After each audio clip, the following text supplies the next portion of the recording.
गरिमा जी। राधे राधे। राधे राधे महाराज जी। महाराज जी, मुझसे बहुत बड़ा पाप हो गया है। गुरु मंत्र मिलने पर भी उसे ना जपा। संसार में बड़ा मन लगता था। जब से माता पिता गुजरे तब से मन उचाट हो गया। आपका सत्संग सुनने से उत्साह हुआ कि मुझे नाम जप करना जरूरी था। अभी महाराज जी अब जितनी श्वासें बची हैं उतना जप लो, जितना जीवन बचा है अब सुधार लो। अब लो नसानी अब ना नशे हो। जितना समय बचा है ये भगवत प्राप्ति कराने में समर्थ है।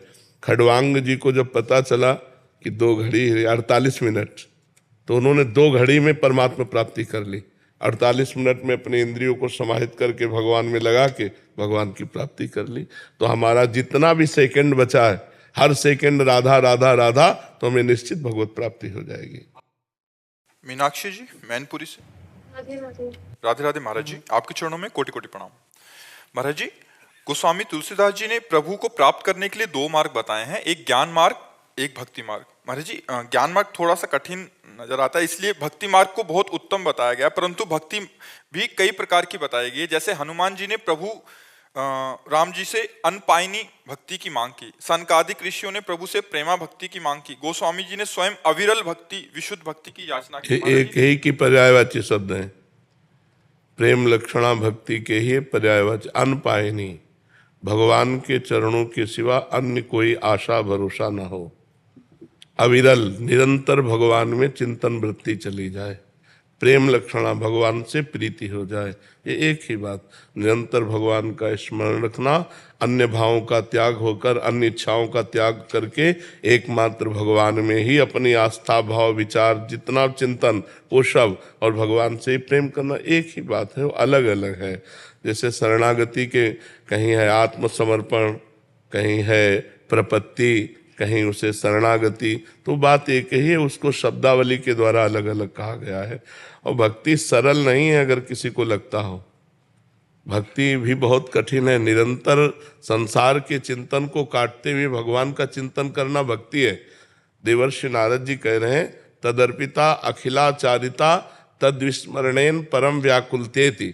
समस्त आचरण कृष्णार्पित हो, श्री कृष्ण के अनुकूल हो, प्रतिकूलस्य विसर्जनम, प्रतिकूल एक भी आचरण न हो। कितना कठिन है, सब आचरण भगवान श्री कृष्ण के अनुकूल हो। तो भगवान के अनुकूल क्या होगा? गीता जी है, भागवत है, इनमें बताया गया है कि आप ऐसे चलो, ऐसे चलो, ये करो, ये ना करो। तो जो शास्त्र कह रहा करो वो श्री कृष्ण अनुकूलेन, जो कह रहा ना करो वो प्रतिकूलस्य तो विसर्जनम, प्रतिकूलता का त्याग और भगवान के अनुकूल आचरण करना। भगवान के अनुकूल, अपने मन के अनुकूल नहीं, अपनी वासनाओं के अनुकूल नहीं, श्री कृष्ण अनुकूलेन प्रतिकूलस्य विसर्जनम। प्रभु के प्रतिकूल आचरण है, प्रभु का तस्मात् शास्त्रम प्रमाणम ते कार्याकार्यो व्यवस्थितो। क्या करना चाहिए क्या नहीं करना चाहिए ये शास्त्र आज्ञा करता है। तो शास्त्र आज्ञा के अनुसार किए हुए कर्म को भगवान श्री कृष्ण के चरणों में अर्पित करता हुआ तद्विस्मरणेन परम व्याकुलतेति, एक क्षण के लिए भी वो विस्मरण बर्दाश्त नहीं करता, इतना भगवत स्मरण परायण है। अन्य कामना शून्य, अन्याभिलाषिता शून्य, कोई भी अन्य अभिलाषा ना हो, केवल श्री कृष्ण मिलन की, श्री कृष्ण प्रेम की अभिलाषा हो, बस इसी का नाम प्रेम लक्षणा भक्ति है।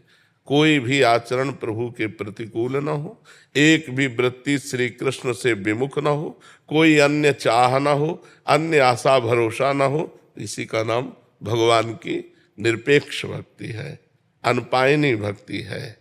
शरणागति हुई कि इस भक्ति के लक्षण आने लगेंगे। पहले शरणागति पुष्ट करो, खूब भगवान की लीला कथा सुनो, खूब भगवान की लीला कथा गाओ, खूब नाम कीर्तन करो, खूब नाम जप करो, दूसरे में भगवान की भावना करके सेवा करो, तब ये साधन भक्ति के द्वारा प्रेम लक्षणा भक्ति का प्रादुर्भाव होता है।